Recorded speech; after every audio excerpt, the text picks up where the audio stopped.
모르고서 신청 안 하는 사무실도 충분히 있을 수가 있어요. 그러면은 변제액이 늘어나는 그런 불합리한 결과도 있을 겁니다.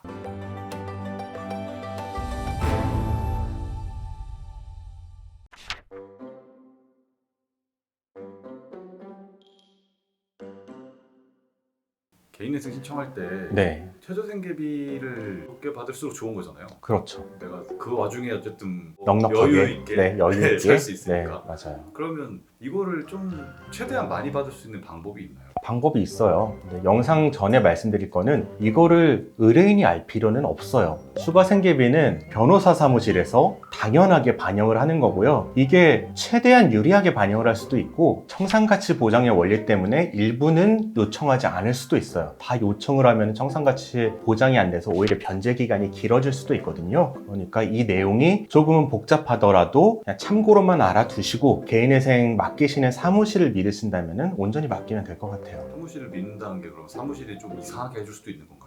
사무실을 이상하게 해줄 수도 있죠. 모르고서 신청 안 하는 사무실도 충분히 있을 수가 있어요. 그러면은 변제액이 늘어나는 그런 불합리한 결과도 있을 겁니다. 네 가지로 일단 큰 거 위주로 자잘한 거는 고려 안 했어요. 뭐 의료비 같은 거는 거의 인정이 안 돼서 금액도 작고요.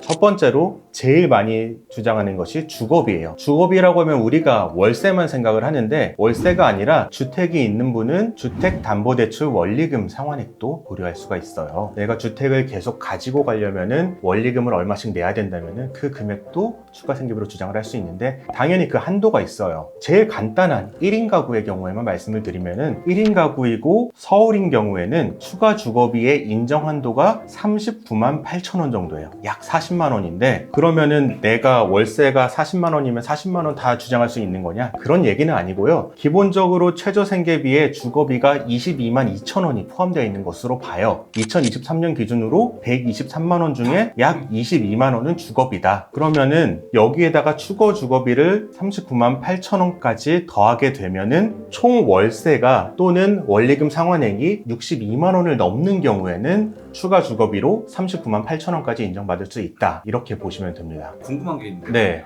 이번에 원리금 폭등했잖아요. 예를 들어 그럼 제가 20만 원을 원리금으로 내고 있어서 네. 원리금 20만 원을 신청했어요. 네. 근데 이번에 진짜 2배가 떴잖아요. 네. 그래서 40만 원을 내게 됐어요. 이걸 좀 이렇게 어떻게 바꿔주세요 이렇게 할 수 있나요? 사실 인가결정 나오면 힘들고요. 인가결정 나오기 전까지는 변제기간 변경이 가능해서 그때까지는 좀 가능합니다. 그 다음으로 어떻게 보면 제일 큰 부분인데 미성년 자녀가 있는 경우 미성년 자녀가 있으면은 기본적으로는 우리가 19세 이하의 미성년 자녀는 부모의 부양이 필요하다고 보는 게 민법이고요. 그렇기 때문에 부양가족으로 인정을 받는데 배우자가 있다면 기본적으로는 미성년자 한 명당 부양 의무를 공동으로 가지니까 0.5명으로 취급을 해요. 그래서 3인 가족, 그러니까 배우자가 있고 자녀가 있는 이런 가족인 경우에는 1.5인의 생계비를 인정을 받습니다. 그런데 이게 1.5인이 아니라 2인을 인정받을 수 있는 경우도 있어요. 이런 경우는 언제냐면 배우자가 노동 능력이 없는 경우거나 아니면은 최근 1년간 소득이 100만 원 이하인 경우 이런 경우에는 내가 실질적으로 미성년 자녀를 부양한다. 이게 사실이고요. 이런 사실만 소명을 하면은 부양가족으로 인정받아서 2인으로 인정을 받을 수 있습니다. 요새 정부에서 네. 출산율이 워낙 낮다 보니까 네. 자녀에 대해서 지원금 많이 나오잖아요. 네. 특히 다자녀다 이러면은. 네. 이런 경우는 어떻게 해요? 예를 들어 뭐 셋째까지 있어서 정부로부터 네. 지원금을 받고 있어요.